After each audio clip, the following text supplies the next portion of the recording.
सेवा त्रेता युग में श्री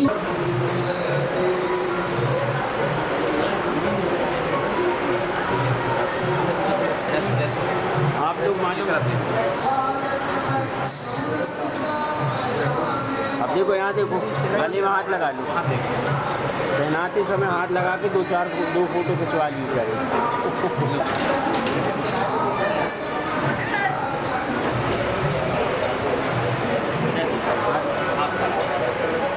देखिए भैया पकड़े रहे तो दोनों आपको देखिए देखिए ध्यान किया वो बिल्कुल पास में नहीं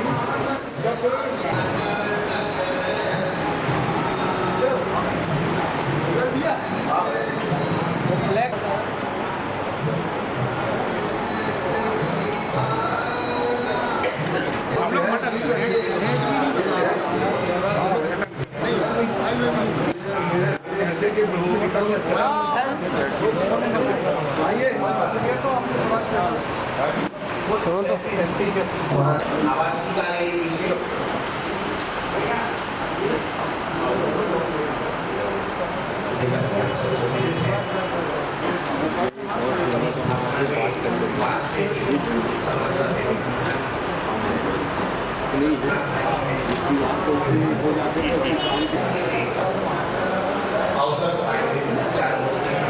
सम्मान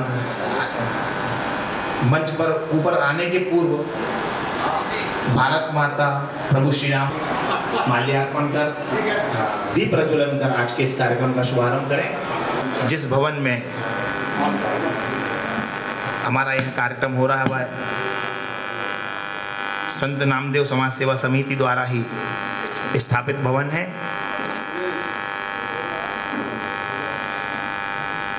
शुभम करोति कल्याणम आरोग्यम धन संपदाम शत्रु बुद्धि विनाशाय दीप ज्योति नमोस्तुते दीप ज्योति नमोस्तुते। अपनी करतल ध्वनि से हम सब भी इस दीप प्रज्वलन में उपस्थिति दर्ज कराएं। और जैसा कि हम सब जानते हैं कि हमारी संस्कृति में दीप के इस ज्योति के प्रज्वलन का बड़ा महत्व है। और यह ज्योति हम सबके हृदय में जो अज्ञान रूपी अंधकार है उसको ज्ञान रूपी प्रकाश में बदल दे, ऐसी हमारी निवेदन है, प्रार्थना है। समस्त अतिथिगणों से निवेदन है। भारत माता की वंदे वंदे।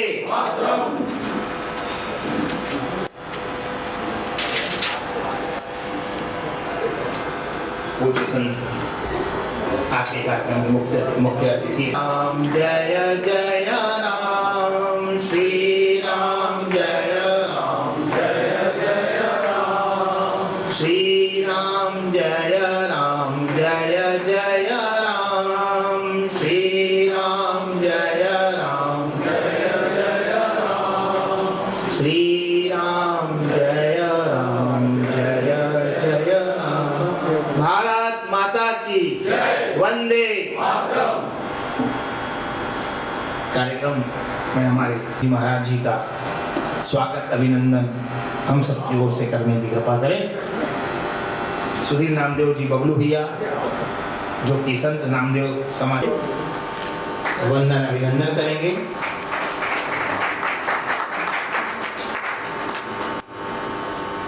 करतल ध्वनि से हम सब बोलिए प्रभु श्री रामचंद्र की, शबरी माता की।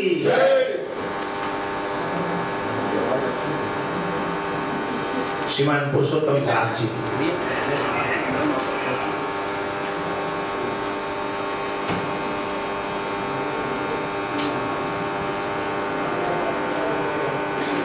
पुरुषोत्तम सराफ जी से निवेदन है कृपया आए। डॉक्टर अरविंद नामदेव जी पन्ना पवई के वैसे निवासी हैं और बाल्यकाल से ही विद्यालयीन शिक्षा के समय से ही आप बड़े मेधावी रहे। आपने अपने विद्यालय को साइंस क्विज में राष्ट्रीय प्रतियोगिता में प्रथम स्थान दिलवाया। उसके बाद आपने MBBS जी कमलेश तिवारी जी हमारे आज के कार्यक्रम के मुख्य वक्ता अनिमेश अटल जी जो कि अनंत आनंदालय के जी की ऑनलाइन और ऑफलाइन दोनों प्रकार से क्लासेस दे रहे हैं। अपने शोध कार्य के साथ साथ आप समाज का में बड़ा संकल्प लेकर चल रहे हैं कि हमारे बच्चे जो हैं वो सनातन धर्म की जानकारियों से निश्चित रूप से बालपन। सरराम पटेल जी,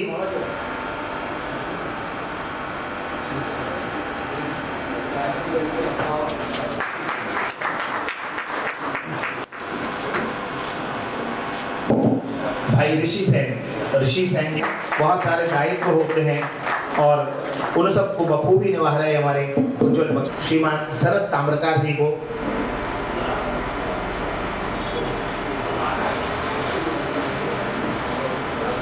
क्षमा कीजिए, संस्था वक्ता के पूर्व आज के कार्यक्रम की प्रस्तावना के लिए मैं भाई उज्जवल पचौरी जी से आग्रह करता हूं वे आए और स्वागत उद्बोधन भी आप सबके शब्दों के माध्यम से आप सबका स्वागत भी करें और आज के कार्यक्रम की प्रस्तावना दें।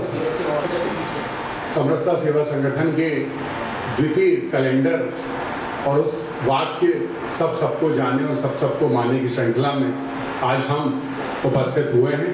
सर्वप्रथम प्रभु श्री राम जी के चरणों में मां नर्मदा, भारत माता और आज जिन दो संगम जो हमारी जब उसका होता है, संगोष्ठियों का होता है, तो उसी तारतम्य में सुदर्शन जी और जननायक, आदिवासी जननायक बिरसा मुंडा जी के उस मूल को जानने कि किस प्रकार से उनके संदेश जो समस्त समाज के लिए, पूरे विश्व के लिए या भारत भूमि के लिए थे, उनको किस प्रकार संकुचित करके और हमने आज के जो तारतम्य में जिस प्रकार हम देखते हैं कि जो उनके सर्वव्यापक संदेश होते हैं और उनको किस प्रकार प्रस्तुत किया जाता है, जिनकी विशेषता और जिनकी उससे पूरा सनातन पद्धति अपने व्यापक रूप में छाई हुई है। आज सर्वप्रथम मंच पर उपस्थित हमें हमेशा जिनका आशीर्वाद प्राप्त होता है, कालीनंद महाराज जी, मैं उनका स्वागत करता हूँ।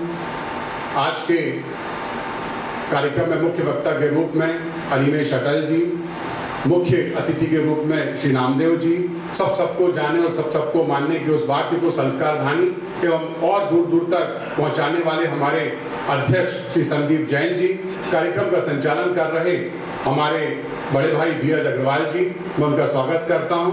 और आप सभी संस्कारधानी के अलग अलग समाज के विभिन्न विशिष्ट विभूतियां, युवा एवं हमारे समरसता संगठन के सम्मानित सदस्य, मातृशक्ति, आप सभी का बहुत बहुत अभिनंदन है। चूंकि मुझे प्रस्तावना रखने के लिए कहा गया, तो प्रस्तावना, चूंकि जैसा कि आप जानते हैं कि समरसता सेवा संगठन अब किसी भी वर्ग से हमारा ऐसा अछूता नहीं है। हम संस्कारधानी में चाहे संगोष्ठियों के माध्यम से या अपने अन्य कार्यक्रमों के माध्यम से आप सभी तक, और हम एक परिवार की भांति इस कैलेंडर को पूरा कर रहे हैं। जिस प्रकार हमने अनेक संगोष्ठियां की और अब तो पूरी संस्कारधानी में सब समाज के विशिष्ट हो चाहे युवा हो, एक परिवार की तरह हमें प्रतीत होता है।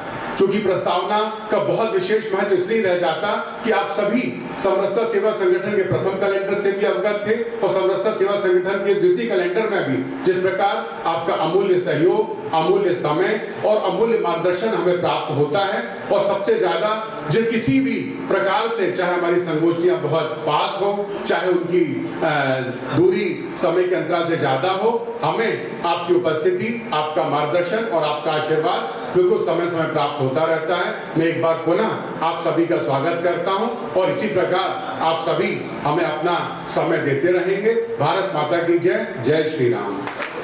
अवसर पर अपने विचार रखें। समरसता सेवा संगठन के अंतर्गत आज हम सभी यहाँ पर महर्षि सुदर्शन जी की एवं जननायक बिरसा मुंडा जी की जयंती मना रहे हैं।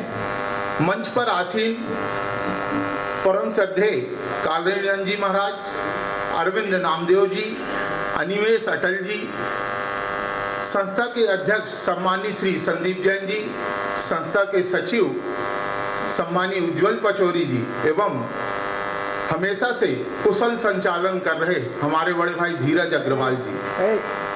मैं मंचासीन अतिथियों ने जो दीप ज्योति यहाँ प्रज्वलित की उसको नमन करते हुए कुछ भी शुभ कार्य होता है तो हम दीपक जलाते हैं।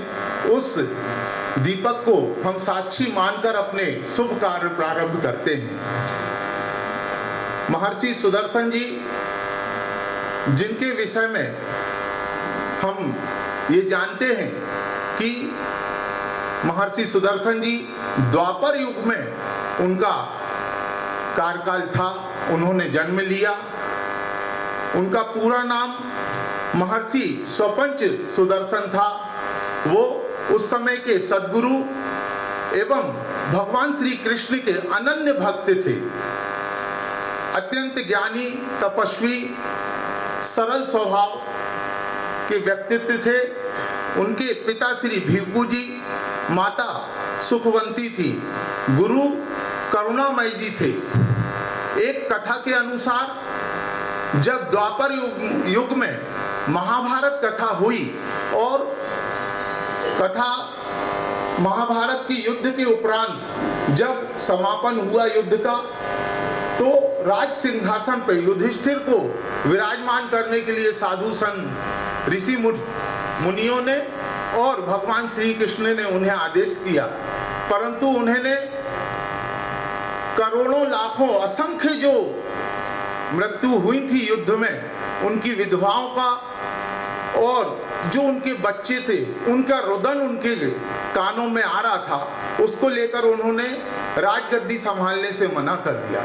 सभी के समझाने पर यह हुआ कि एक यज्ञ किया जाए, जिसमें यज्ञ के उपरांत जो आकाशीय घंटा बजेगा उससे ये होगा कि आपका जो भी आपके ऊपर जो पाप हैं वो खत्म हुए। यज्ञ हुआ। सृष्टि के उस समय के जो भी साधु संत ऋषि मुनि थे सभी ने यज्ञ में सम्मिलित हुए, प्रसाद ग्रहण किया, लेकिन आकाशीय घंटा नहीं बजा। भगवान श्री कृष्ण ने अपने अंतर ज्योति से ये ज्ञात किया कि ऐसा क्यों हुआ। युधिष्ठिर जी को बताया कि परम तपस्वी मेरे अनन्य भक्त महर्षि स्वपंच सुदर्शन जी इस यज्ञ में, इस भंडारे में शामिल नहीं हुए हैं, उन्हें सादर पूर्वक बुलाया जाए। बुलाने के लिए भीम को भेजा गया। बल से तो बहुत बलशाली थे, वो गए महर्षि सुदर्शन जी के यहाँ। उन्होंने निवेदन किया, परंतु उन्होंने आने से मना कर दिया। उनका जो भीम जी का जो उस समय वर्ताव था वो कुछ उचित ना लगा। फिर भी सुदर्शन जी महर्षि ने बोला कि जो हमारी जो जपी माला जिससे हम मंत्र जपते हैं उसको उठा के लाओ, हम चलते हैं। भीम जी से वो माला नहीं हिली। अंत में वो पुनः वापस आए। युधिष्ठिर जी से भगवान श्री कृष्ण से ये पूरी कथा बताई। उसके पश्चात कृष्ण जी ने युधिष्ठिर जी से कहा कि आप स्वयं जाएं, विनय पूर्वक उनको यहाँ लेके आए। युधिष्ठिर जी के जाने के पश्चात विनम्रता पूर्वक महर्षि सुदर्शन जी आए। असंख्य वहां पर भोग प्रसादी जब एक साथ उनको दी गई, भोग प्रसादी उन्होंने सभी प्रकार का भोग एक साथ सम्मिलित किया और 3 निवाले उन्होंने खाए। उसको देख के द्रौपदी जी के मन में ये आया कि ये किस तरह से खा रहे हैं। 3 बार आकाशीय घंटा की बजे, परंतु उसके बाद भी संतुष्टि नहीं हुई। भगवान श्री कृष्ण ने कहा द्रौपदी जी से कि आपकी ये क्षणिक गलती के कारण ये अभी पूर्ण नहीं हुआ। युधिष्ठिर जी ने महर्षि सुदर्शन जी के चरणों में विनय पूर्वक क्षमा अपराध मांगी। फिर उन्होंने प्रसाद ग्रहण किया। उसके बाद में आकाशीय घंटा लगातार बजा और इस तरह से उन लोग सभी पाप मुक्त हुए। इसकी कथा और आगे है जो कि हमारे सम्मानी वक्ता कहेंगे। ऐसे महर्षि स्वपंच सुदर्शन जी के श्री चरणों में प्रणाम करते हैं। जननायक बिरसा मुंडा जी, जिनकी आज हम जन्म जयंती मना रहे हैं, 15 नवंबर 1875 को झारखंड के उलीहातू गांव में उनका जन्म हुआ। जनजातियों में जो कुरीतियां थीं उनको मिटाने के लिए उन्होंने कार्य किया। जल, जमीन और जंगल की रक्षा के लिए उन्होंने बहुत ही काम किए। इस तरह से वो एक जनजातीय नेता के रूप में हमारे बीच में आए। बिरसा मुंडा जी के बारे में कहते हैं कि उन्होंने उल गुलाल नाम का एक आंदोलन उस समय चालू किया, जिसका अर्थ होता है महान विद्रोह, जो कि अंग्रेजों के खिलाफ उन्होंने उस समय चालू किया था, जो कि जनजातीय और सभी समुदायों को लेकर उन्होंने अंग्रेजों का विरोध किया और उसमें बहुत हद तक सफल भी हुए। समाज में व्याप्त कुरीतियों को उन्होंने मिटाया। उसको लेकर 2021 में उनके जो किए गए कार्य थे, पूर्व में अनेकों सरकारें आईं, लेकिन हमें मालूम है शिक्षा क्षेत्र में कौन कौन उस समय के रहे, लेकिन उन्होंने हमारी जो परंपराएं थी, हमारे जो जनजातीय नेता थे, उनको दबा के रखा। लेकिन अब जाके जब हमारे बीच में ऐसे महान विभूतियों को आ रहा है, तो केंद्र सरकार ने 2021 में राष्ट्रीय जनजातीय गौरव दिवस के रूप में आज का दिन मनाने का निर्णय लिया। उसके उपलक्ष्य में आज सब हम जनजातीय नेता बिरसा मुंडा जी की भी जयंती मना रहे हैं। हम सभी समरसता सेवा संगठन के अंतर्गत आज इन दो विभूतियों की जयंती मना रहे हैं। समरसता शब्द छोटा है, लेकिन इसको विस्तार पूर्वक अगर हम जाएंगे तो शब्दों में कहना कठिन है, परंतु समरसता के नाते हम सभी जाति संप्रदाय को लेकर एक होने की कोशिश कर रहे हैं। उसमें हमें अपना भी भाग देना है। सबसे पहले सबको जाने, सबको माने के अंतर्गत सबसे पहले हमें ये भूलना पड़ेगा कि हम सामान्य हैं, पिछड़ा है, आदिवासी हैं, या जो भी, हम सब सनातनी हैं। इस भाव के लेके हम अगर आगे बढ़ेंगे तो निश्चित रूप से जो समरसता का भाव है हम आगे बढ़ा पाएंगे। आप सबने मुझे सुना, शब्दों में अगर मेरी कुछ त्रुटि हुई हो तो क्षमा के साथ मैं अपनी वाणी को विराम देता हूँ। बहुत बहुत धन्यवाद। बहुत धन्यवाद। आपने विस्तार से दोनों ही महान विभूतियों पर अपनी अवधारणा हमारे अध्यक्ष संदीप जी की प्रेरणा से शुरू हुई है। उनका कहना है कि संगठन सबसे कहता है कि सबको जाने, सबको माने। एक संस्था के सदस्य को आमंत्रित कर लेते हैं, उन्हें थोड़ी देर पहले जाकर ध्वनि करें। उन्होंने बहुत शानदार विचार रखे। मैं तरम यत समुद्रस्य हिमाद्रेश्चैव दक्षिणं वर्षं तद्भारतं नाम भारती यत्र संततिः। समरसता सेवा संगठन जो भारत ही नहीं अपितु वैश्विक स्तर पर एक ऐसा दीप प्रज्वलन कर रहा है जिसकी आज नहीं, आज से 50 साल पहले आवश्यकता थी। हम देर आए, दुरुस्त आए, मगर आए तो सही। संदीप जैन जी या उनकी टीम के माध्यम से यह जो कार्य हो रहा है, यह कार्य मैंने पूरे भारतवर्ष में अनेक कार्यक्रमों में प्रवास के दौरान कहीं नहीं देखा। मैं स्वयं इस कार्य से बहुत अभिभूत हूं और मैं स्वयं इस कार्य को देखता रहता हूं। दूसरा मेरा यह मंच है, जब आपने मुझे इस कार्यक्रम में मुझे बुलाया, मेरा प्रयास रहता है कि श्रोता के नाते भी सही आप मुझे बुलाते रहें, तो मैं जरूर आपके श्रोता बनकर मैं आऊँगा। हमेशा यह भत्ता का भार ना दें तो अच्छा है। यह जो समरसता सेवा संगठन के माध्यम से यह जो कार्य हो रहा है, आज जिन दो महापुरुषों पर चर्चा हो रही, दो बड़े अलग अलग ध्रुव पर चर्चा हो रही है। विचार गोष्ठी का अर्थ केवल यह नहीं है कि केवल एक महापुरुष या केवल एक ऋषि का जीवन परिचय जान लेना। इसको ठीक से थोड़ा सा हम समझें। विचार गोष्ठी का ये कतई अर्थ नहीं है कि हम किसी महापुरुष का हमने जीवन परिचय जान लिया और उनकी कृतियों के बारे में जान लिया और हम धन्य हो गए, हम कृतकृत्य हो गए कि चलो आज हमने बिरसा मुंडा को जान लिया, हमने सुदर्शन जी को जान लिया। यह विचार गोष्ठी यहाँ तक रुकती नहीं है, यह इस मंच का उद्देश्य नहीं है। मंच का उद्देश्य है आपके भीतर उन महापुरुषों की प्रेरणा के विचारों का जागरण करना जिनके कारण यह देश बना है। और इसलिए जब भारत की हम चर्चा करते हैं, मैं चाहता हूं कि महापुरुषों की चर्चा के पूर्व आपके ध्यान में एक ऐसा दृश्य आ जाए जिस दृश्य को देखते हुए, जिस भवितव्य को देखने के लिए हमारे महापुरुषों ने, हमारे ऋषियों ने अपने जीवन का पूर्णांश समर्पित कर दिया, जिनके जीवन का एकमात्र उद्देश्य हुआ करता था। इन ऋषि परंपरा का, इन महापुरुषों का एकमात्र उद्देश्य पूर्णमदः पूर्णमिदं पूर्णात् पूर्णमुदच्यते पूर्णस्य पूर्णमादाय पूर्णमेवावशिष्यते। अपने लिए, तिनके मात्र तक के लिए अपने लिए जगह नहीं बचाने वाले ऐसे ऋषियों, ऐसे महापुरुषों का देश है यह भारत। इसलिए मैंने लिखा कि देवों की है पुण्य भूमि और ऋषियों की परिपाटी है। देवों की है पुण्य, ये भारत क्या है? देवों की है पुण्य, देव निर्मितम देशम ऋषि निर्मितम राष्ट्रम।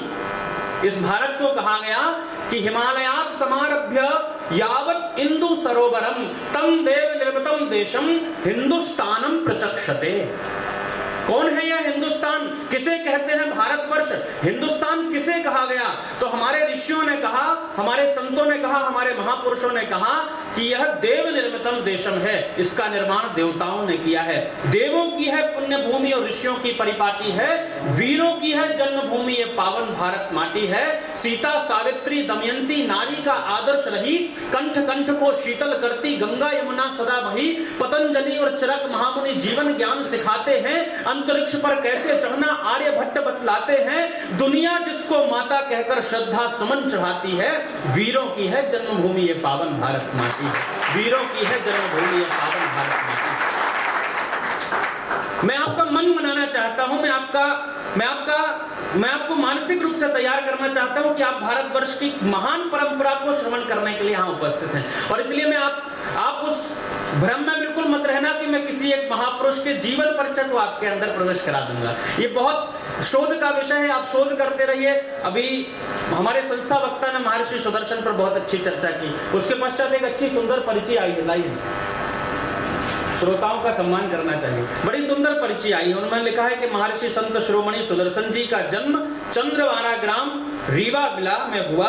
तपस्थली काशी गंगा घाट में रही और माता लक्ष्मी पिता नरहरि थे। ये बहुत अच्छा है। ये अच्छा क्यों है?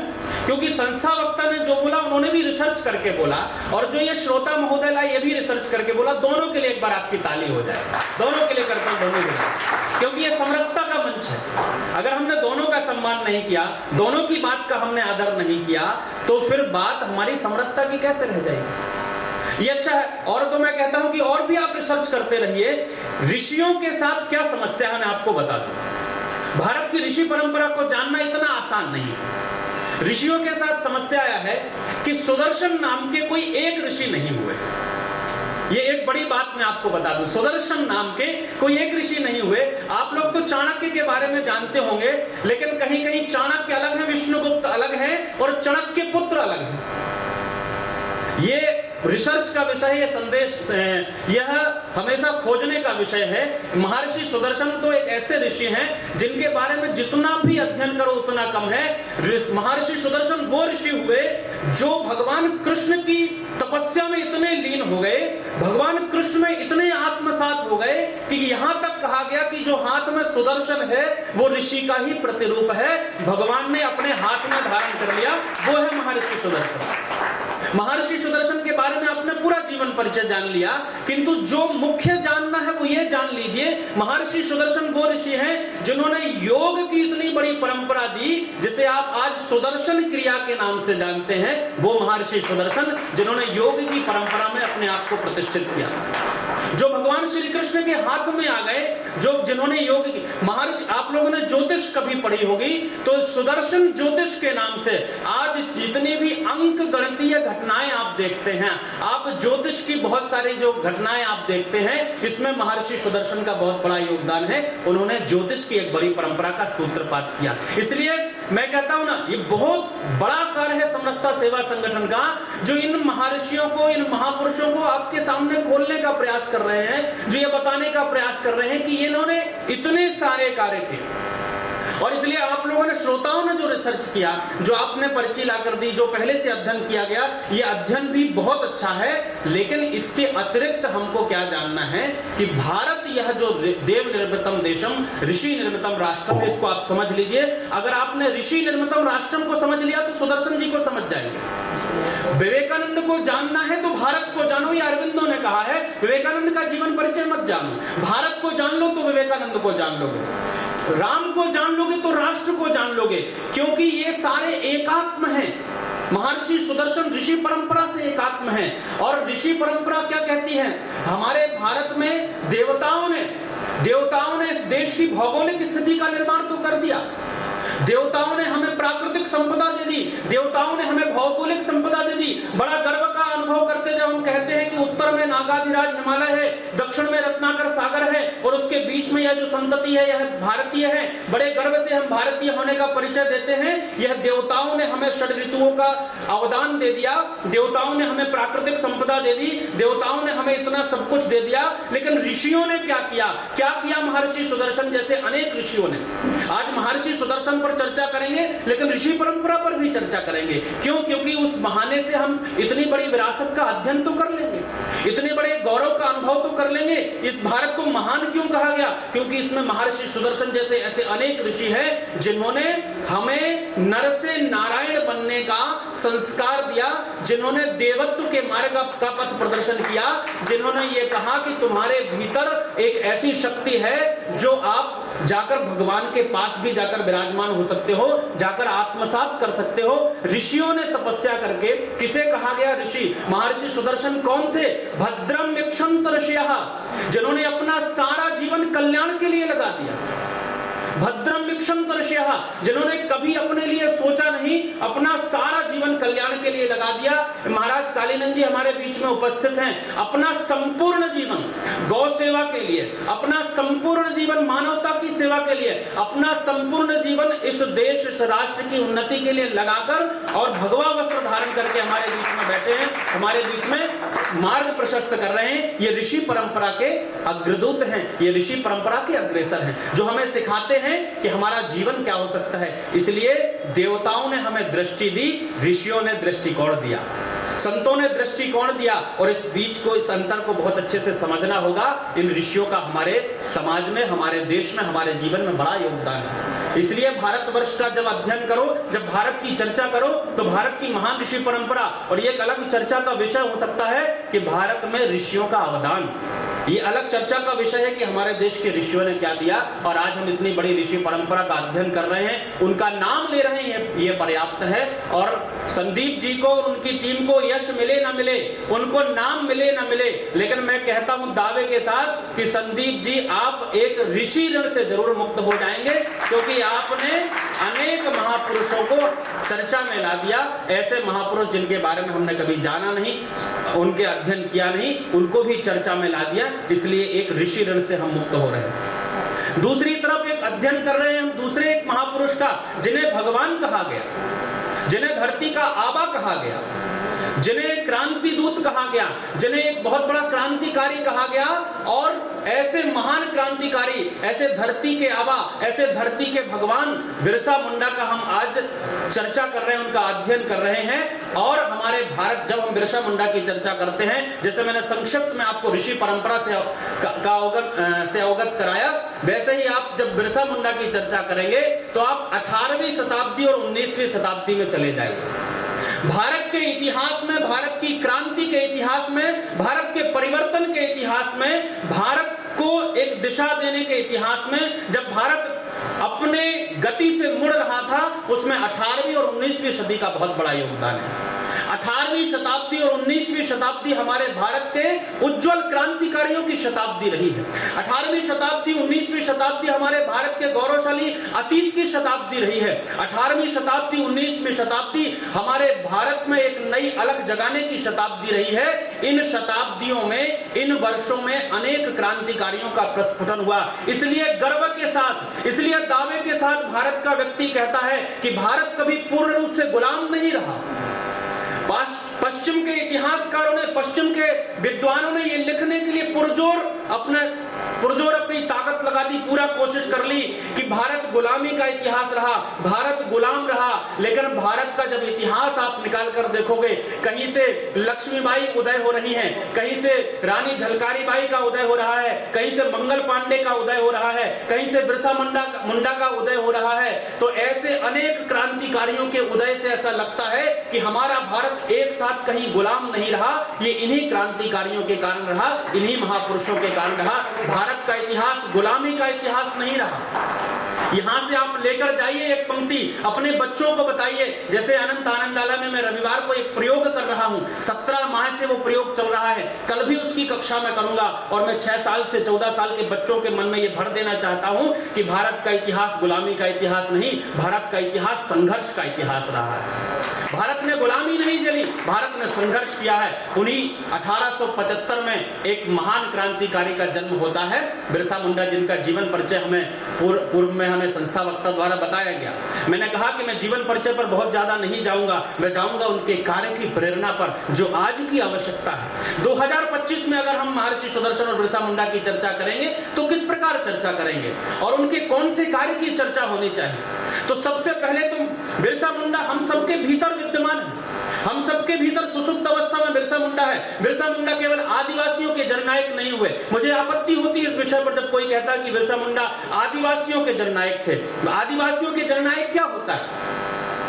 अरे बिरसा मुंडा तो लोकनायक थे, बिरसा मुंडा तो जननायक थे, जिन्होंने प्रत्येक व्यक्ति में वो क्रांति की धारा उत्पन्न कर दी। प्रत्येक व्यक्ति में जो सुसुप्त बिरसा मुंडा था उसको जगाया और मिशनरियों के खिलाफ खड़े हुए। कोई बहुत बड़े अमीर परिवार में जन्म नहीं हुआ था, सामान्य से किसान परिवार में जन्म हुआ, कोई उच्च शिक्षा प्राप्त नहीं की थी, लेकिन एक बात जो उनके मन में खटक गई, वहां से वो व्यक्ति जाग कर खड़ा हो गया। और न केवल जाग कर खड़ा हुआ, अपने साथ हजारों युवाओं को खड़ा कर दिया।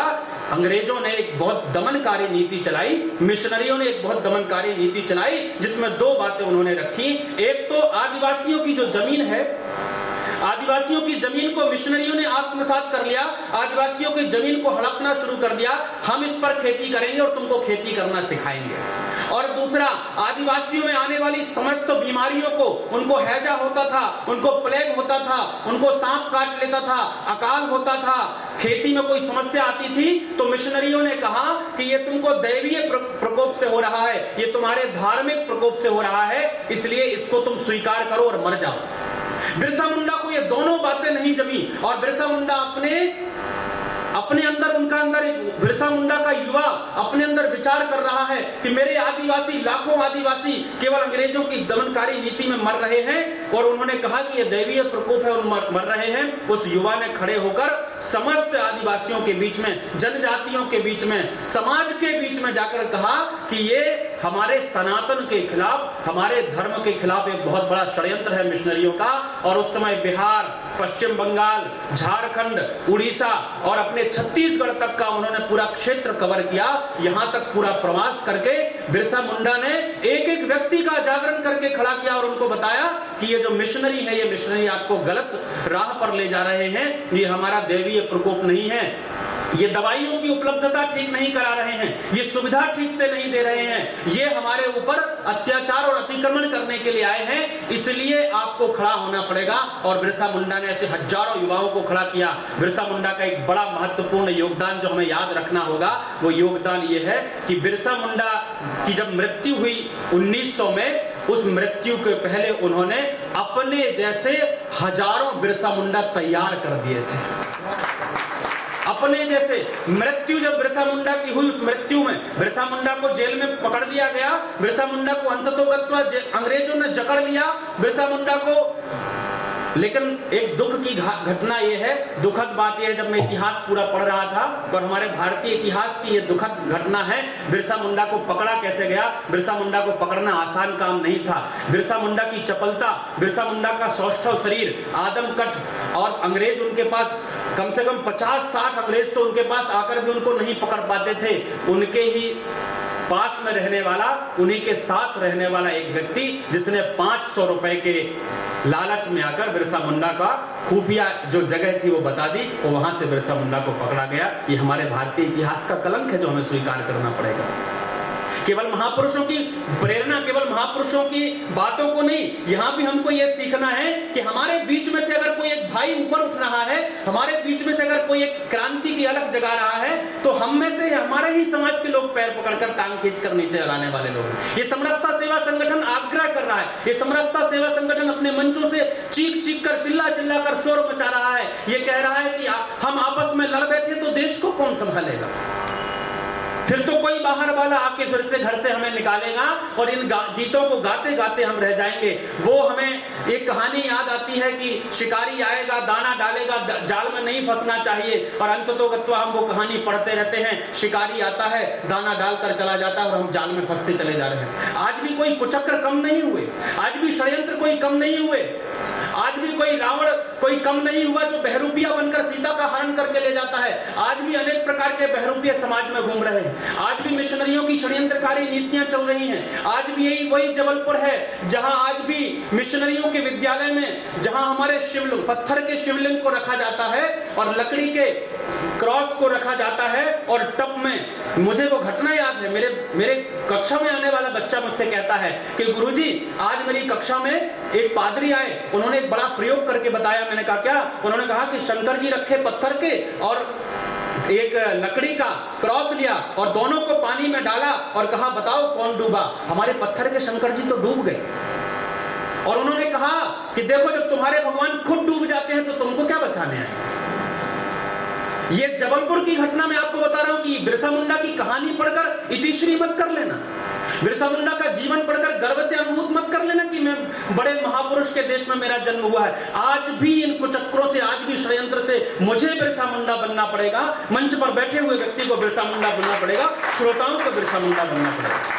बिरसा मुंडा की कहानी सुनकर, मैं हमेशा कहता हूं कि राम की कहानी सुनकर, कृष्ण की कहानी सुनकर, एक सीता का हरण हो गया तो अश्रुधारा बहाते रह गए। सीता का हरण हो गया, ये कहानी सुनकर अश्रुधारा बहाते मत रह जाना। कहीं नारी का अपमान होता हो तो वहां जटायु बनकर खड़े हो जाना। ये बिरसा मुंडा की तरह है।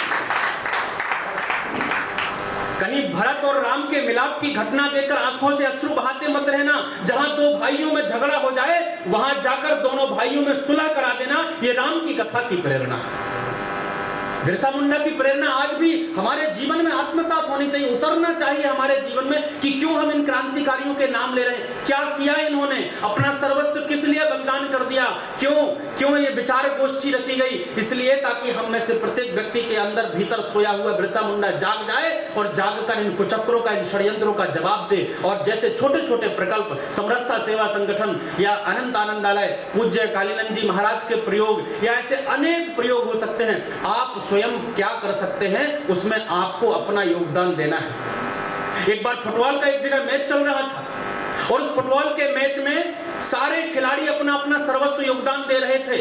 फुटबॉल के उस मैच में सभी खिलाड़ियों ने अपना अपना योगदान दिया और योगदान देने के बाद एक टीम विजयी हो गई। उस विजयी टीम का एक खिलाड़ी दूर बैठा रहा।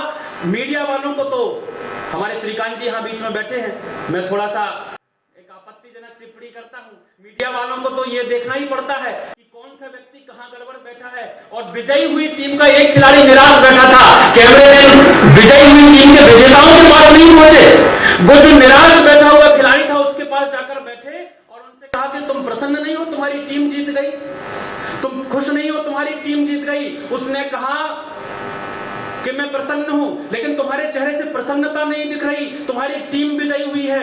उसने कहा कि साहब 40 घंटे का खेल चला, मेरी टीम जीत गई, प्रत्येक खिलाड़ी ने अपना योगदान दिया, मैं भी 40 मिनट तक दौड़ता रहा, एक भी बार मेरा पैर फुटबॉल से टच नहीं हुआ, एक भी बार मेरा पैर फुटबॉल से लगा नहीं।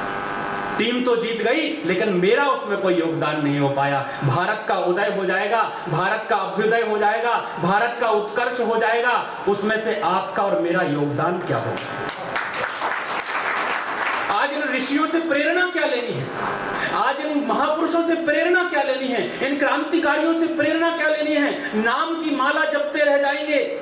भरत आज भी खड़ा यहाँ सिंहों के संखेलन को, भरत की गाथाएं गाते रह जाएंगे। भरत आज भी खड़ा यहाँ सिंहों के संखेलन को, भीम आज भी जिंदा है शत्रु की जंगा चीरन को। काल के सर पे नाच रहा यहाँ कन्हैया बनवारी, मर्यादा का पालन करने वन में भटके धनुर्धारी। गौरवशाली वैभव जिनका गीत विजय के गाती है, वीरों की है जन्मभूमि ये पावन भारत माटी है। तो ऐसी भारत की धरती को प्रणाम करते रह जाएंगे और ऐसे महापुरुषों को प्रणाम करते रह जाएंगे, इन क्रांतिकारियों की चर्चा करते रह जाएंगे। लेकिन आज के इस विषय से, आज की इस गोष्ठी से इन महान क्रांतिकारियों की चर्चा को लेकर मत जाइए, इनकी प्रेरणा को लेकर जाइए। मेरा सबसे निवेदन रहता है कि महापुरुषों की जीवनियों में, महापुरुषों के उनके जीवन परिचय में या महापुरुषों के बारे में बहुत ज्यादा अध्ययन कर लेने मात्र से और जाकर शाम को बढ़िया आप अध्ययन कर लिया, मुझे 12 महापुरुषों का अध्ययन है और जाकर मैं शाम को घर जाकर सो गया या रात्रि में सो गया, अगर आपने बिरसा मुंडा को जान लिया तो मुझे लगता है कि आपको नींद कैसे आती।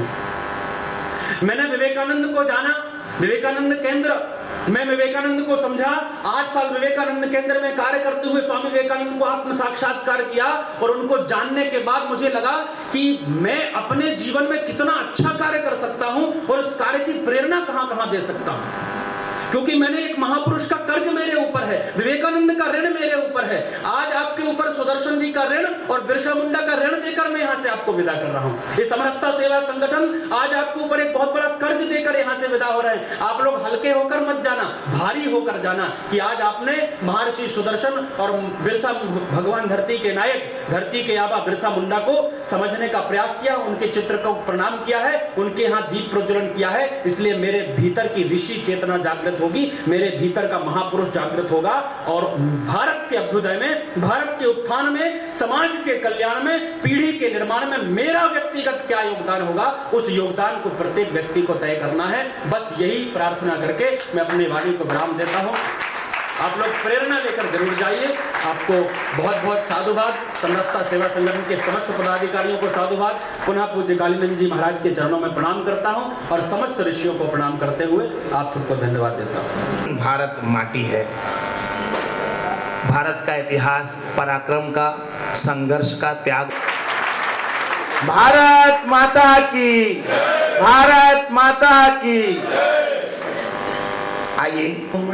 संत कालीनंद जी, श्री अनुमेश जी, समरसता संगठन के अध्यक्ष श्री संदीप जी, मंचा सिंह समरसता संगठन के सचिव एवं यहाँ पर उपस्थित सभी समरसता से भरे हुए भाइयों एवं बंधुओं।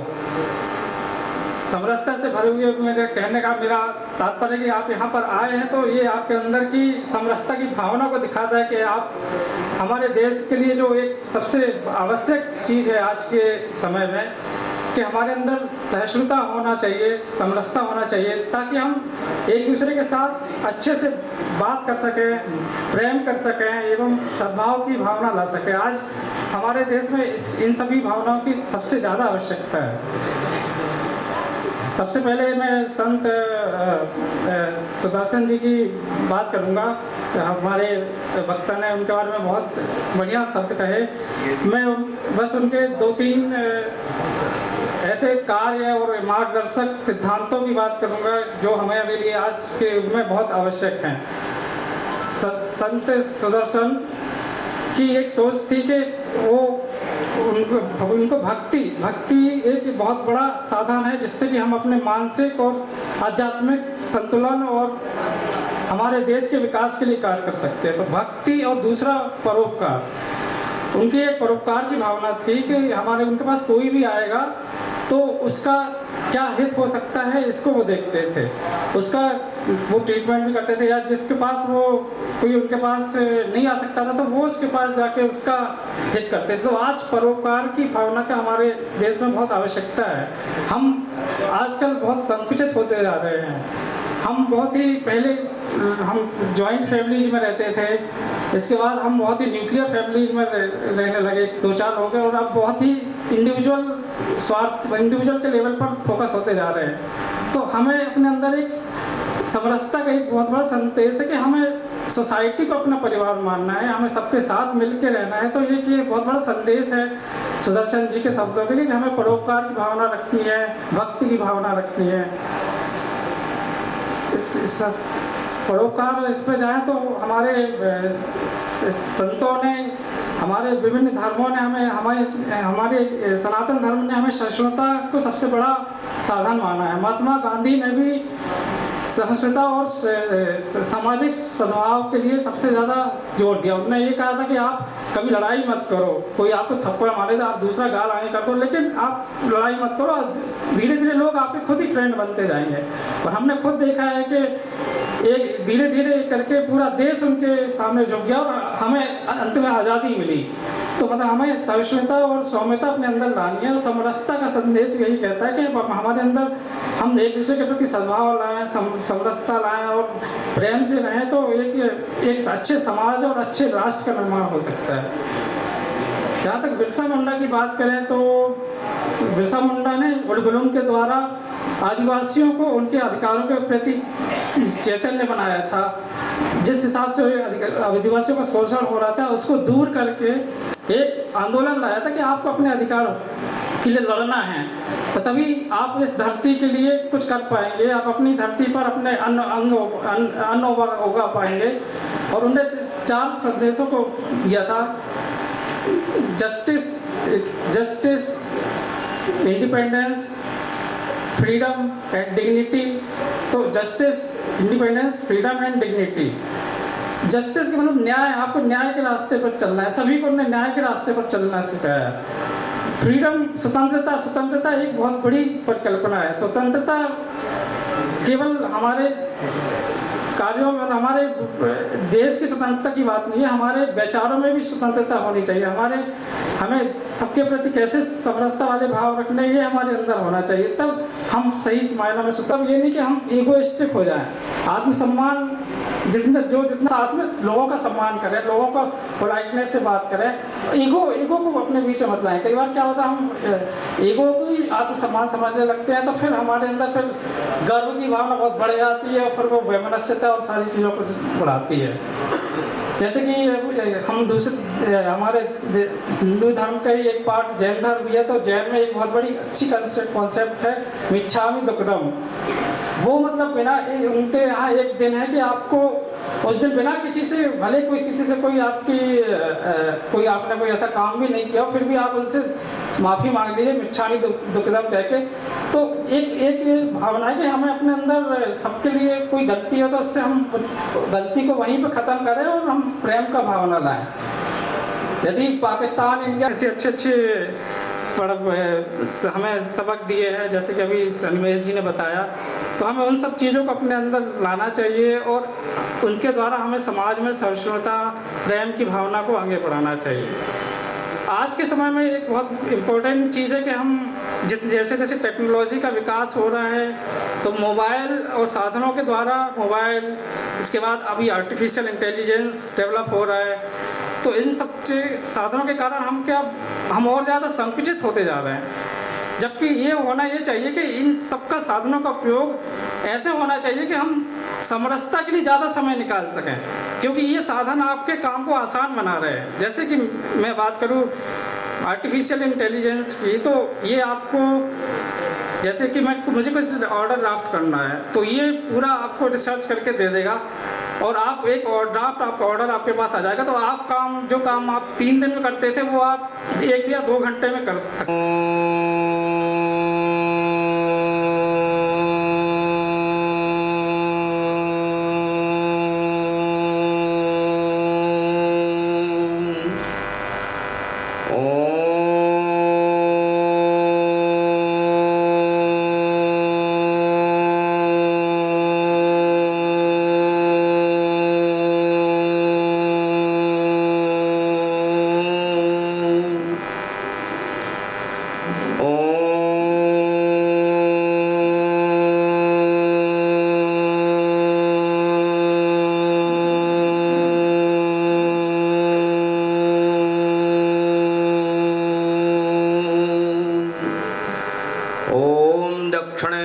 महाकाली कालिके परमेश्वरी सर्व आनंद करे देवी नारायणी नमोस्तुते।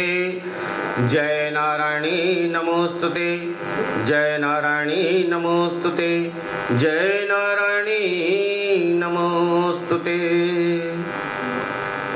राम राघव राम राघव रचिमा, कृष्ण केशव कृष्ण केशव कृष्ण केशव पाहि मां। राम राघव राम राघव राम राघव रचिमा, कृष्ण केशव कृष्ण केशव कृष्ण केशव पाहि मां। राम राघव राम राघव राम राघव रचिमा, कृष्ण केशव कृष्ण केशव कृष्ण केशव पाहि मां। भारत माता की, सत्य सनातन धर्म की। आज का यह दिवस अत्यंत प्रसन्नता का दिवस है, जो समरसता सेवा संगठन विगत वर्षों से एक अलग अलग क्षेत्र में अलग अलग विषयों पर बहुत सुंदर कार्य कर रहा है। इस जैसे कल 15 नवंबर को गुरु नानक जयंती थी, बिरसा मुंडा जयंती थी, महर्षि संत सुदर्शन जयंती थी, और उसके बाद यह समरसता सेवा संगठन ने आज यहाँ इन सब विषयों को लेकर, ऋषि मुनियों को की जयंतियों को लेकर, हमारे भारत के वीरों की विषयों को लेकर एक संगोष्ठी का कार्यक्रम यहाँ रखा। हम देख रहे हैं कि समरसता सेवा संगठन और उनके समस्त पदाधिकारीगण, पूरी टीम संस्कारधानी से एक ऐसा सुंदर शंखनाद उन्होंने किया है, जो जिसका पूरे भारत के अंदर में संदेश बहुत सुंदर, बहुत अच्छा जा रहा है। सब सबको जाने, सब सबको माने, ये इस उद्देश्य के साथ सेवा संगठन ने आज यह कार्यक्रम यहाँ पर रखा। इस मंच पर बैठे सभी विद्वज्जन अभी आपके बीच में महर्षि संत शिरोमणि सुदर्शन जी के जीवन परिचय पर उन्होंने बहुत सुंदर प्रकाश डाला, और हमारे भारत के नायक बिरसा मुंडा जी के ऊपर से भी उनके जीवन में सुंदर प्रकाश आपके बीच में, आपके जन जन तक पहुंचाए हैं। आपके अंदर बैठी चेतना को जगाने का कार्य आज के वक्ताओं ने किया, और जो संदेश दे रहे हैं कि आज इस कार्यक्रम से हमें अपने साथ कुछ लेकर जाना है। आपने अपने जीवन का अमूल्य समय तो दिया है, पर समय दान करने के साथ साथ इस भारत के लिए, मातृशक्ति के लिए, ऋषि मुनियों के लिए और भारत के वीरों के लिए कुछ लेकर ही जाना है। जैसे हमारे वक्ता कह रहे थे कि हम तो सुन लेते हैं मंचों पर जाकर, जिन विषयों पर चर्चा हुई, जिन विषयों पर प्रकाश डाला गया, वो वहीं तक सीमित न रह जाए। अगर जाने के बाद हमें रात्रि में नींद आ गई तो कहीं ना कहीं हम कोई भूल कर रहे हैं, कहीं ना कहीं हम कुछ छोड़ कर जा रहे हैं। नींद ना आए, देश धर्म ऋषि मुनियों के लिए और अपने राष्ट्र के प्रति हमें समर्पित रहकर कुछ चिंतन करते रहना चाहिए। आज यह समरसता का बहुत बड़ा चिंता का विषय, जो चिंतन के रूप में समरसता सेवा संगठन ने बिखेरा है, ये बहुत अच्छा है। ये जैसा भी हमारे आचार्य जी कह रहे थे कि यह तो 50 वर्षों पूर्व ये चेतना जाग जाना था समरसता की, आज जिसके कारण कहीं ना कहीं हम भाई बंधुओं से दूर पड़े हैं। भेद की दीवारों ने एक दूसरे को दूर कर दिया, जाति पात में हम बंटते जा रहे हैं, अपनेपन को भूलते जा रहे हैं। हम केवल मानव हैं और मनुष्य को ही ईश्वर ने, परमात्मा ने इतनी बुद्धि दी है कि आप देख रहे हैं कि आसमान में लोहा को उड़ाया जा रहा, समुद्र में लोहे को तैराया जा रहा, जो वर्षों से बोट सफर करती है, और आसमान में जहाजें चल रही हैं, आसमान में लोहा उड़ रहा है। ये किसने बनाया? ये इंसान ने बनाया है। उसके बाद भी हम एक समूह के साथ नहीं रह पाते, तो इससे अच्छा तो वो जानवर है जो एक समूह के साथ रहता है, समूह के साथ चलता है। आपने रास्ते में देखा होगा, अगर गौ माता जा रही है तो एक समूह के साथ जाती हैं, और अगर भैंसें भी जा रही हैं तो एक समूह के साथ जाती हैं, और बकरी भी जा रही है तो एक समूह के साथ जाती हैं। जंगल में जो जानवर रहते हैं वो भी एक समूह के साथ रहते हैं, और उसके बाद हम इंसान होकर एक समूह के साथ नहीं रह रहे। कितनी बड़ी विडंबना है। आज इसकी जरूरत क्यों पड़ी? मैं बार बार साधुवाद और धन्यवाद देता हूँ संदीप जैन जी को, जिनके मन में उनके पूर्वजों के सत्कर्मों की प्रेरणा हुई और संत ऋषियों का आशीर्वाद उनको मिला, जिन्होंने समरसता सेवा संगठन का शंखनाद किया और एक सेवा संगठन बनाकर इस संस्था के अध्यक्ष और इस संस्था के संस्थापक बने। इस संस्था के उद्देश्य को लेकर निष्कपट निश्चल मन से संदीप जैन जी कार्य कर रहे हैं। संस्थाएं चलती हैं, संस्थाएं बनती हैं, अलग अलग विषयों को लेकर संस्थाएं काम करती हैं, जो उद्देश्य लेकर चलती हैं वो उद्देश्य के ऊपर काम करती हैं। पर उन उद्देश्यों के पीछे अगर कहीं हमारे अंतर आत्मा से सच्चे मन से उस उद्देश्य को अगर हम पहुंचाएं जन जन तक, तभी वो संस्था सफल हो पाती है।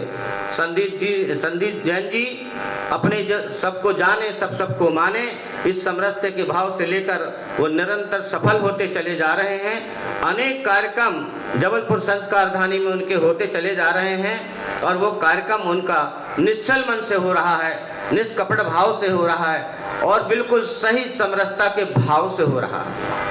जब आश्रम में आते हैं, अगर उनको हम कहते हैं कि हाँ कुर्सी में बैठ जाइए, तो वो कुर्सी में नहीं बैठते, नीचे बैठ जाते हैं। कहते संतों की बराबर से हम नहीं बैठ सकते हैं। तो अगर उनके मन में समरसता का भाव जागा नहीं होता, ये समरसता संगठन न बना पाते, और समरसता संगठन उन्होंने बनाया तो आज निश्चल मन से वो समरसता के भाव में, समरसता के क्षेत्र में काम कर रहे हैं। आज इसकी जरूरत बहुत भारत को है, और भारत के कोने कोने में ऐसे आयाम चलते रहें ताकि हम एक दूसरे से दूर ना हो पाएं। इस भारत के अंदर में, हम अपने देश के अंदर में हम देख रहे हैं, आप सब लोग भली भांति जानते हैं कैसी कैसी विधर्मियों के द्वारा विडंबनाएं खड़ी हो रही हैं। भाई भाई को दूर करने में, अड़ोसी पड़ोसी को दूर करने में किस तरह से उनका षड्यंत्र चल रहा है, और हम सब उनके षड्यंत्रों के शिकार कहीं ना कहीं कोई ना कोई तो हो रहा है। सब नहीं हो रहे, पर कोई ना कोई तो हो रहा, उनके जाल में कोई ना कोई तो फंस रहा।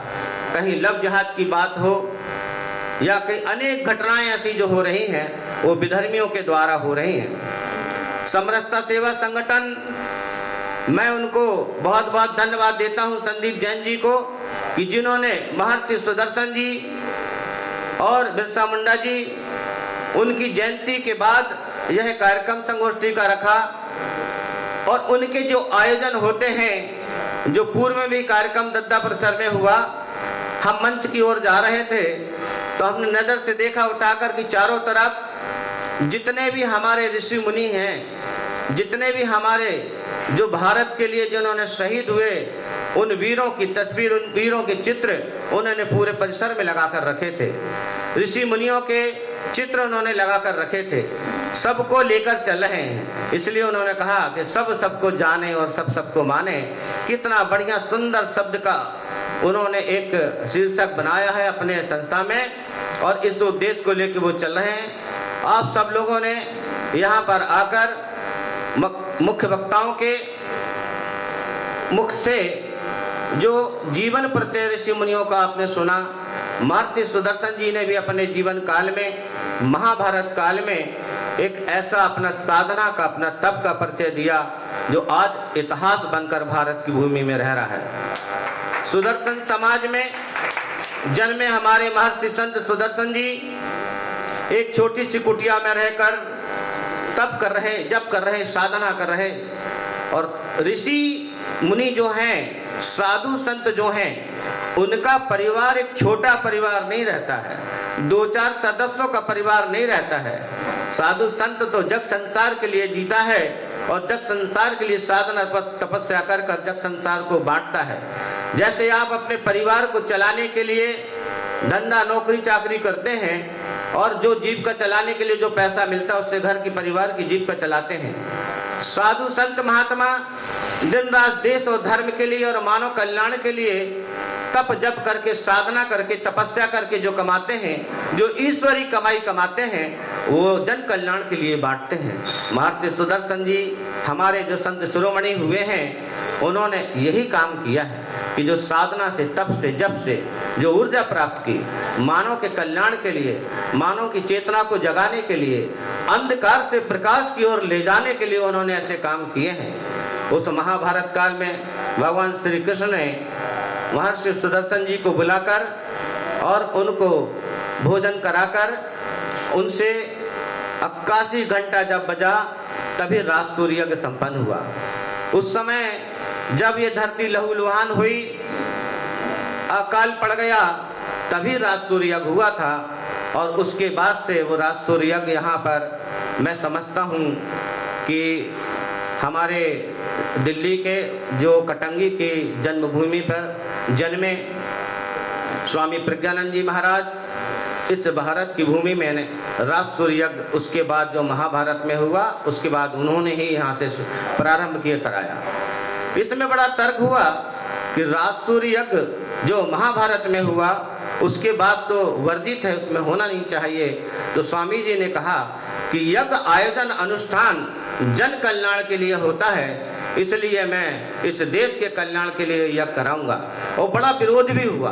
उसके बाद वो सफल हुए और सफल होने के बाद में उस यज्ञ में जो लोग विरोध करते थे सब उसमें सम्मिलित हुए।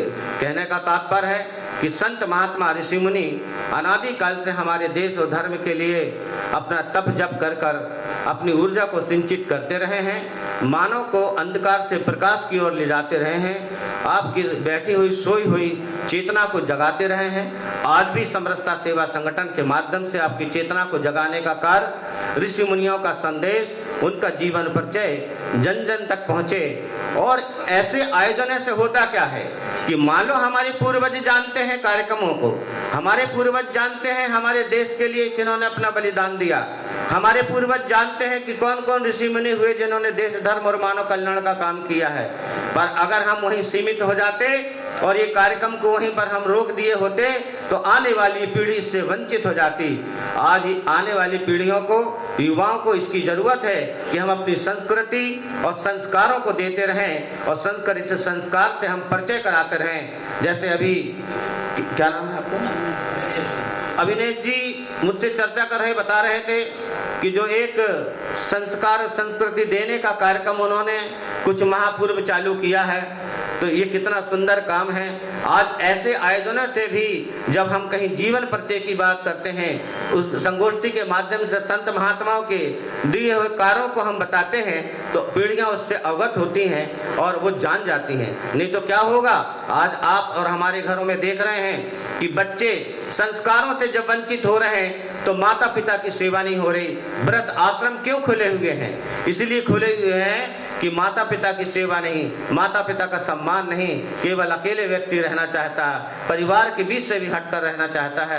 तो उसी का परिणाम है कि आज संस्कारों से और संस्कृति से जो बच्चे दूर हो रहे हैं तो आज किस तरह से प्रणाम करते हैं। हम लोगों के पास में कई माताएं आती हैं, शिष्य भक्त आते हैं और अपने बच्चों को लाते हैं और कहते हैं कि गुरुजी को प्रणाम करो, तो घुटनों के ऊपर से ऐसे प्रणाम कर लेते हैं और कई तरह से मुंडी हिलाकर प्रणाम कर लेते हैं। ये हमारे भारत की संस्कृति नहीं रही है, हमारे भारत के संस्कार नहीं रहे हैं। हमारे ऋषि मुनियों ने तो ऐसे संस्कार दिए कि साष्टांग दंडवत करना है। तो ये धीरे धीरे ये परंपराएं अगर हम ऐसे आयोजन नहीं करते रहेंगे, हम संस्कार और संस्कृति की बात नहीं करते रहेंगे, उसका संदेश हम अपने लोगों को नहीं देते रहेंगे, तो हमारी आने वाली पीढ़ी से वंचित हो जाएंगी। मैं बहुत बहुत साधुवाद और धन्यवाद देता हूं संदीप जैन जी को कि उन्होंने इस प्रकार के आयोजन करके इस चेतना को और नए संदेश को जन जन तक पहुंचाने में जो सहयोग कर रहे हैं, जो लक्ष्य लिया है, मैं चाहता हूं कि निरंतर दिन दुगना रात चौगुना बढ़ते रहें और पूरे भारत के कोने कोने में समरसता सेवा संगठन का नाम का ध्वज जो है फहराता रहे। इसी शुभ आशीष के बाद में अपनी वाणी को यहाँ पर विराम देता हूँ। ओम तत्सत।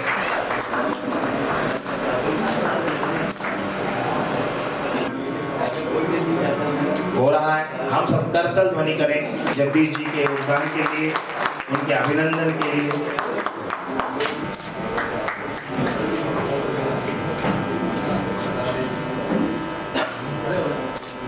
श्री पप्पू के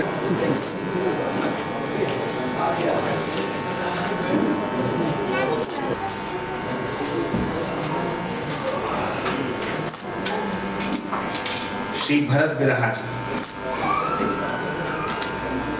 उनकी उपस्थिति भी होती है, सक्रिय सहयोग रहता है। करतल ध्वनि से हम सब भी भरत जी के सम्मान।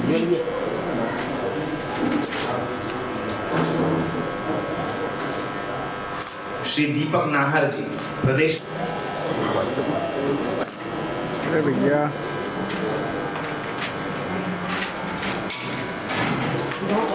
श्री संजय बिरहा।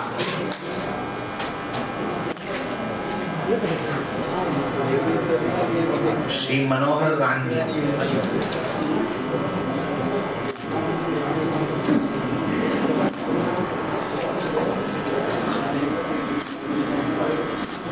श्री अजय अरखेल जी।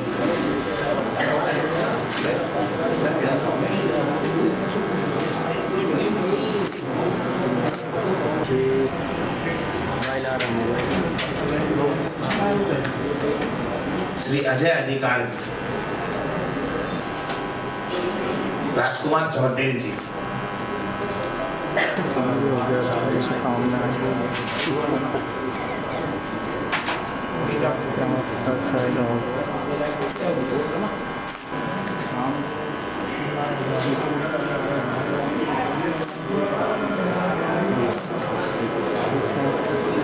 श्री माननीय बंधुजन का यहाँ सम्मान हुआ, वो सब एक साथ आ जाएंगे जिससे कि एक समूह शायद। महाराज, मुख्य अतिथि के रूप में अटल जी, आपका मैं बहुत बहुत आभार व्यक्त करती हूँ जो आप सभी ने